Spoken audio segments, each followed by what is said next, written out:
خواب می‌تواند موضوعی پیچیده باشد. عوامل زیادی وجود دارند که کیفیت و مقدار خواب شما را تحت تأثیر قرار می‌دهند. بعضی از این عوامل خواب شما را بهتر می‌کنند و بعضی دیگر آن را بدتر. فقط چند عادت ساده می‌تواند تفاوت بین یک خواب خوب شبانه و یک شب پر از غلط زدن در تخت باشد. به همین دلیل در این ویدیو توضیح می‌دهم که چه عادت‌هایی را باید کنار بذارید چون خواب شما را خراب می‌کنند. بعضی از این عادت‌ها بدتر از بقیه هستند، اما اگر بتونید از همه آنها دوری کنید، داشتن یک خواب خوب تقریباً قطعی است. و اگر می‌خواهید بدونید چه عادت‌هایی خواب شما را بهتر می‌کنند، می‌توانید ویدیوی دیگر من در این مورد را ببینید. مهم است که هر دو را بدانید و درک کنید. حالا بیایید به 10 عادتی نگاه کنیم که ممکن است خواب شما را خراب کنند. 1. کافئین و نیکوتین. نوشابه، قهوه، بعضی چای‌ها و شکلات حاوی کافئین هستند. من قهوه را دوست دارم، طعمش عالی است و هر صبح از آن لذت می‌برم.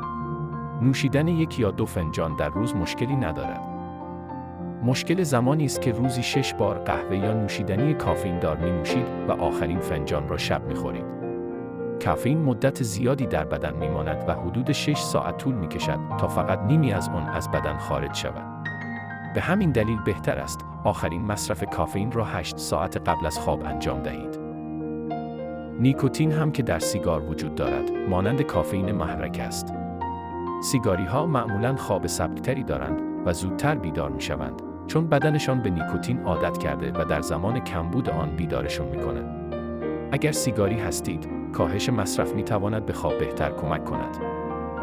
2. نوشیدن زیاد مایعات قبل از خواب. آب برای سلامتی مهم است، اما شب‌ها نباید زیاد بنوشید، چون باعث بیدار شدن‌های مکرر برای رفتن به دستشویی می‌شود و چرخه خواب را به هم می‌زند. بهتر است 1 تا 2 ساعت قبل از خواب مایعات ننوشید و قبل از خواب به دستشویی بروید. 3. وسایل الکترونیکی. وسایل الکترونیکی از 2 طریق خواب را خراب می‌کنند. اول اینکه ذهن را تحریک می‌کنند، تلویزیون، موبایل، یوتیوب.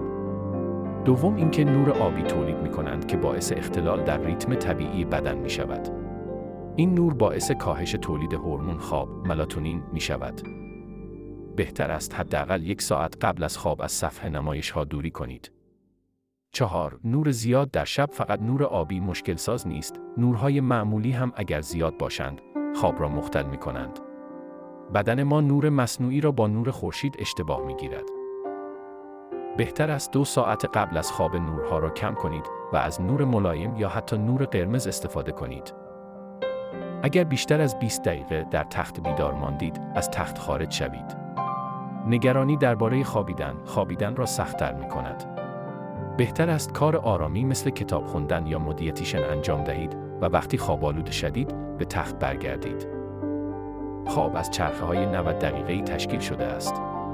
اگر در وسط چرخه بیدار شوید، احساس خستگی می‌کنید. آلارم این چرخه را در نظر نمی‌گیرد. اگر امکان دارد، بدون آلارم بیدار شوید یا از اپ‌هایی مثل سلیپ سایکل استفاده کنید.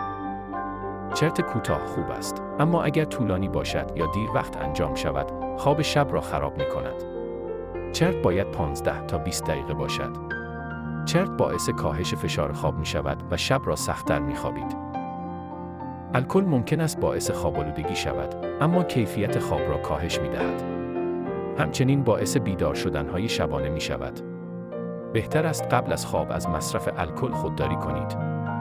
رژیم غذایی پر از قند باعث خواب ضعیف‌تر می‌شود.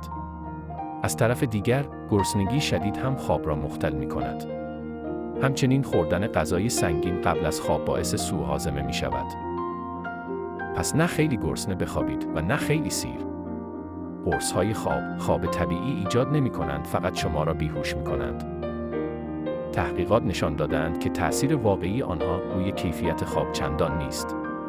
بهتر است به جای آنها عادت‌های سالم خواب را ایجاد کنید.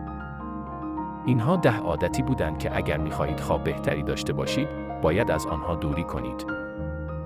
امیدوارم چیز جدیدی یاد گرفته باشید و خوابتان از قبل بهتر شود.